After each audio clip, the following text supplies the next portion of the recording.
तर हाय, नागपंचमीच्या आणि श्रावण सोमवारच्या सर्वांना खूप खूप शुभेच्छा। तर इथे बघू शकता माझं 16 सोमवारचं व्रत आजपासून सुरू झालेलं आहे। त्यासाठी मी ते छान अशी मेहंदी काढलेली आहे। तर माझी मेहंदी कशी वाटते तुम्हाला मला कमेंट करून नक्की सांगा। तर इथं मिस्टरांसाठी मी ते लाडू बनवायला घेतलेले आहे ड्रायफ्रूटचे। तर इथे मी ड्रायफ्रूट सगळे तुपामध्ये भाजून वगैरे घेतलेले आहेत आणि मिक्सरमध्ये त्यांना ग्राइंड केलेलं आहे।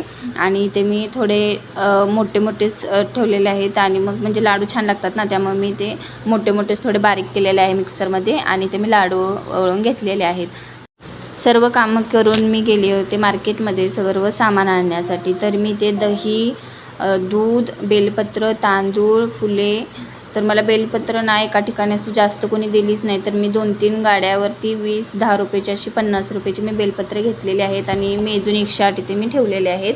आणि पुस्तकही मला कुठे मिळत नव्हतं, पुस्तक हिंदीमध्ये मिळत होतं पण मराठीमध्ये मला एका दुकानामध्ये मिळालं खूप शोधल्यानंतर। तर इथं मी अभिषेकचं सामान इथं सर्व घेतलेलं आहे, पांढरं कापड वगैरे आपल्याला लागणारं सर्व साहित्य मी इथं काढून ठेवलेलं आहे। आणि ही पूजा 4:30 किंवा 4च्या दरम्यान करायची असते। तर मी ते सर्व सामान घेतलेलं आहे आणि आता 4-4:30ला मी पूजा मांडणार आहे। तर पूजेचा व्हिडिओ आपल्याला उद्याच्या व्हिडिओमध्ये बघायला मिळेल। व्हिडिओ आवडला असेल तर लाईक आणि सबस्क्राईब करायला विसरू नका। बाय।